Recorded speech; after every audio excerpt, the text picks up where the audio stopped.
नमस्कार दोस्तों, CDRK Saini competition classes में आप सभी का स्वागत है। देखिए, हमारा अधिगम से संबंधित अध्ययन चल रहा है और उस अधिगम के अंतर्गत आज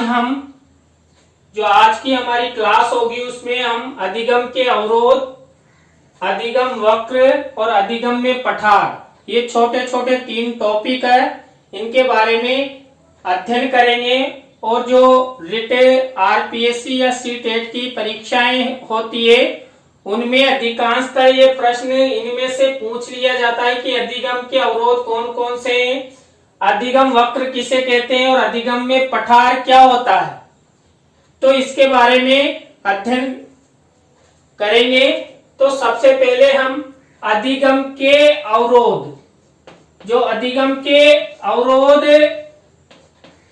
कौन कौन से हैं उनके बारे में अध्ययन करेंगे। तो देखिए, आप पूरा वीडियो देखिएगा, स्किप मत करना, क्योंकि ये परीक्षा की दृष्टि से महत्वपूर्ण टॉपिक है। जो अधिगम के अवरोध है, देखिए अधिगम के 2 अवरोध होते हैं। पहला है पूर्वोन्मुखी अवरोध और दूसरा है पृष्ठोन्मुखी अवरोध। देखिए, ये आपकी परीक्षा में किसी भी तरह पूछा जा सकता है कि अधिगम के अवरोध कौन कौन से हैं।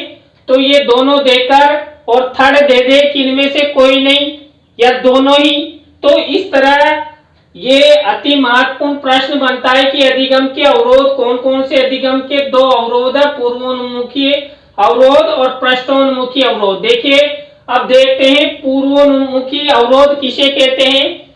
ध्यान से समझना, थोड़ा टेढ़ा काम है। पूर्व में सीखी गई सामग्री, देखिए पूर्व में यानी कि पहले जो हमने शिक्षण सामग्री या किसी भी प्रकार का कोई कार्य सीख लिया, बाद में सीखी जाने वाली सामग्री यानी कि ये बाद में, ये बिफोर और ये लास्ट। तो बाद में सीखे जाने वाली सामग्री के प्रति अवरोध उत्पन्न करे, यानी कि ये सामग्री है पूर्व में सीखे जाने वाली सामग्री, और बाद में यानी कि जो बी है वो एल के प्रति अवरोध उत्पन्न करे। यानी कि लास्ट में जो हम सीख रहे हैं, तो पूर्व में सीखी गई सामग्री, तो ये वाली है ना B4 वाली जो सामग्री, वो लास्ट वाली के प्रति अवरोध पैदा करे। जैसे देखिए, हमें गणित में 2 + 2 = 4, ये हमने पहले सीख ली। अब यहां देखो कि पूर्व में सीखी गई सामग्री, देखिए हमने गणित में 2 + 2 4 होते हैं, और बाद में सीखी जाने वाली सामग्री के प्रति, अब यहां पर हमने 2 × 2 = 4। तो देखिए, बाद में जो हमने ये सामग्री सीखी है, 2 × 2 भी 4 होते हैं, 2 + 2 भी 4 होते हैं। तो यहां कहने का तात्पर्य है कि जो पूर्व में सीखी गई सामग्री है बिफोर, वो बाद में सीखी जाने वाली सामग्री के प्रति अवरोध उत्पन्न करे। तो हमने यहां पहले क्या सीखा, 2 + 2। अब ये 2 + 2 4, इसके प्रति अवरोध पैदा कर रहे हैं कि एकदम से हमारे मन में विचार या दृष्टिकोण उत्पन्न होता है कि अरे 2 + 2 4 होते हैं, तो 2 × 2 भी 4 होते हैं। तो एक प्रकार से अवरोध उत्पन्न हुआ। अब नंबर 2 देखिए, पृष्ठोन्मुखी अवरोध। देखिए, अब यहां भी बाद में सीखी जाने वाली सामग्री, यानी कि लास्ट में लास्ट में सीखी जाने वाली सामग्री पहले से सीखी जा चुकी सामग्री के प्रति अवरोध उत्पन्न करे। देखिए, यानी कि ये बिफोर, जो हमने पहले लास्ट में जो सामग्री सीखी यानी हमने पहले ये सीख ली, उसके बाद ये सीख रहे हैं, तो यहां कह रहे कि बाद में सीखे माने, यानी इस सामग्री के प्रति ये सामग्री अवरोध उत्पन्न करे। तो वहां पृष्ठोन्मुखी अवरोध होता है। जैसे मान लीजिए हम सबसे पहले गुण दोषों के बारे में अध्ययन करते हैं कि गुण क्या होता है, गुण की विशेषताएं क्या होती है, और उसके बाद हम गुणों के बारे में अध्ययन करें तो ठीक है। लेकिन पहले हमने गुणों के बारे में अध्ययन कर लिया और फिर हम पढ़े कि गुण क्या होते हैं, गुण की विशेषताएं क्या होती है, तो वहां पर पृष्ठोन्मुखी अवरोध उत्पन्न होता है। अब देखिए इसके बाद हम जो अधिगम के अवरोध हैं, इसमें से सबसे महत्वपूर्ण प्रश्न तो यही है कि अधिगम के अवरोध कितने हैं, कौन कौन से, ये महत्वपूर्ण प्रश्न है। इनमें से ही आपसे पूछा जा सकता है।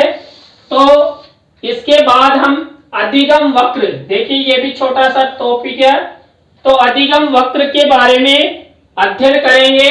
तो देखिए अधिगम वक्र किसे कहते हैं, किसी कार्य को सीखने की गति में, देखिए कार्य को सीखने की गति में तीव्रता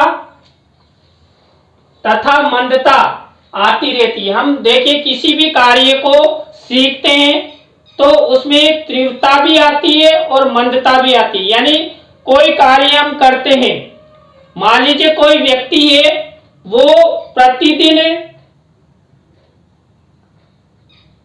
वर्क करता है, चाहे वो वर्क मजदूरी का हो या लिखने संबंधी कार्य हो या दौड़ने संबंधी कार्य हो या किसी भी प्रकार का कोई भी कार्य किया जाता है, उस कार्य में तीव्रता तथा मंदता आती रहती है। देखिए हम जल्दी जल्दी दौड़ते हैं तो जल्दी जल्दी दौड़ने में हम हाफ जाते हैं, थक जाते हैं, तो फिर हम दौड़ने में हमारी गति धीरे हो जाती है। फिर हम सोचते हैं कि हम पीछे रह गए, फिर दौड़ने की गति में तेजी आएगी। तो देखिए गति में तीव्रता तथा मंदता को, जो तीव्रता तथा मंदता को ग्राफ पेपर पर अंकित करने से जो रेखा बनती है उसे अधिगम वक्र कहते हैं। देखिए आपने क्रिकेट का खेल देखा होगा, मान लीजिए 20 ओवर का 10 ओवर का गेम होता है। तो देखिए जैसे मान लीजिए हमने 1 2 3 4 5 6 7 8 9 और 10, ये 10 ओवर का खेल हमने खेला और इधर रनों की संख्या है जैसे 5 10 15 20 25, यानी कि एक ओवर में ये 10 ओवर में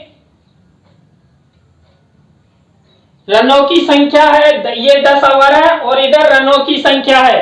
अब मान लीजिए खिलाड़ी अलग अलग जाते हैं तो देखिए हमारी कभी जो रन बनाने की गति है वो तीव्र होगी, कभी कम होगी। मान लीजिए पहले ओवर में हमने ये 5 है तो इसमें 5 रन बने, फिर दूसरे ओवर में ये दूसरे ओवर में इससे ऊंचा, और फिर देखिए तीसरे ओवर में मान लीजिए हमसे वापस 5 ही रन बने, फिर चौथे में हमारे से 15 रन बन गए, फिर पांचवें में इस तरह संख्या। ये देखिए ये जो सीखने की गति है ये ऊपर नीचे हो रही है और कभी समान भी होती है। तो जो सीखने की गति है उसमें तीव्रता मंदता, देखिए ये ग्राफ, ये वर्क, ये अधिगम वक्र है। तो हम भी जब किसी भी प्रकार का कोई कार्य करते हैं तो कभी मंदता, कभी तीव्रता, फिर कभी मंदता, इस तरह हमारे कार्य के प्रति तीव्रता और मंदता आती रहती है। उसको ग्राफ पर दर्शाना ही क्या है, अधिगम वक्र कहलाता है। अब देखिए इसके बाद हम जो हमारा तीसरा पॉइंट है अधिगम में पठार। अधिगम में पठार क्या होता है, ये भी एक छोटा सा टॉपिक है तो इसके बारे में अध्ययन करेंगे। अधिगम में पठार क्या होता है और इसका क्या प्रभाव होता है। किसी कार्य को सीखने में कभी उन्नति, देखिए कभी उन्नति कभी अवनति होती है, तो कभी अधिगम पूर्णतया रुक जाता है, इसे अधिगम्य पठार कहते हैं। देखिए, यानी पूर्णतया रुक जाने में, हम किसी कार्य को कर रहे हैं तो कभी हमने अधिगम वक्र में अध्ययन किया था कि कभी कार्य तीव्र गति से सीखते हैं, कभी डाउन हो जाते हैं, फिर तीव्र गति से सीखते हैं, तो वो तो अधिगम वक्र था। लेकिन किसी कार्य को सीखने में कभी उन्नति, अवनति और कभी पूर्णतया रुक जाना, यानी कि हम कई बार क्या होता है, किसी कार्य को अच्छा सीख रहे हैं और कार्य को सीखते सीखते एकदम से रुक जाते हैं, नया कार्य नहीं सीख पाते हैं, तो वो क्या होता है, इसे अधिगम में पठार कहते हैं। यानी कि कभी अधिगम पूर्णतया रुक जाता है, वो रुकना ही क्या है, अधिगम में पठार बन जाता है। यानी कि पठार क्या होता है, हमेशा बराबर सपाट होता है, तो पठार की तरह हो जाता है, न तो इधर जाता है न इधर जाता है, पूर्णतः अधिगम रुक जाता है, स्थिर हो जाता है। तो देखिए, जो पठार है कुछ दिन भी रह सकता है, जरूरी नहीं, कुछ महीने सप्ताह भी रह सकता है, कुछ माह भी रह सकता है, या वर्ष भी लगा सकता है। और ये जो पठार होता है ना, वो सीखने की गति को प्रभावित करता है। तो अधिगम आपसे परीक्षा में पूछा जा सकता है कि अधिगम कितने समय तक रह सकता है। तो अधिगम कुछ दिन भी रह सकता है, कुछ सप्ताह भी रह सकता है, और कुछ महीने भी रह सकता है, कुछ वर्ष भी रह सकता है। कोई फिक्स नहीं है कि अधिगम का पठार हो सके तो 3 दिन बाद ही वापस सीखना प्रारंभ कर दे। आपने छोटे बालकों को देखा होगा कि जब उनकी उम्र कम होती है तो वो अधिक सीखते हैं, सीखते रहते हैं, पढ़ने में भी रुचि होती है, हर कार्य को झट से करेंगे। लेकिन जो ही उनकी किशोर अवस्था आती है तो वो एकदम से हर कार्य को करना बंद कर देते हैं और घर वालों से लड़ाई झगड़े प्रारंभ कर देते हैं। और फिर जब उनकी उम्र 18 साल युवा अवस्था के बाद जब गृहस्थी जीवन में आती है तो फिर से वो कार्य करना प्रारंभ कर देते हैं। कई व्यक्ति ऐसे देखे होंगे जो मजदूरी का कार्य करते हैं, वो अच्छी मजदूरी करते हैं, अच्छी दुकानदारी करते हैं, लेकिन बीच में कई बार दुकानदारी रुक जाती है या कार्य बंद हो जाता है और फिर से कार्य चालू हो जाता है। वो कार्य बंद होना कुछ दिन भी हो सकता है, कुछ सप्ताह भी हो सकता है, कुछ महीना भी हो सकता है और कुछ वर्ष भी हो सकता है। तो देखिए, आज जो हमने क्लास ली थी इसमें हमने अधिगम के अवरोध, अधिगम वक्र और अधिगम में पठार के बारे में अध्ययन किया। तो आपको ये तीनों पॉइंट्स कैसे लगे कमेंट्स में जरूर बताएं। नए टॉपिक के साथ फिर मिलेंगे।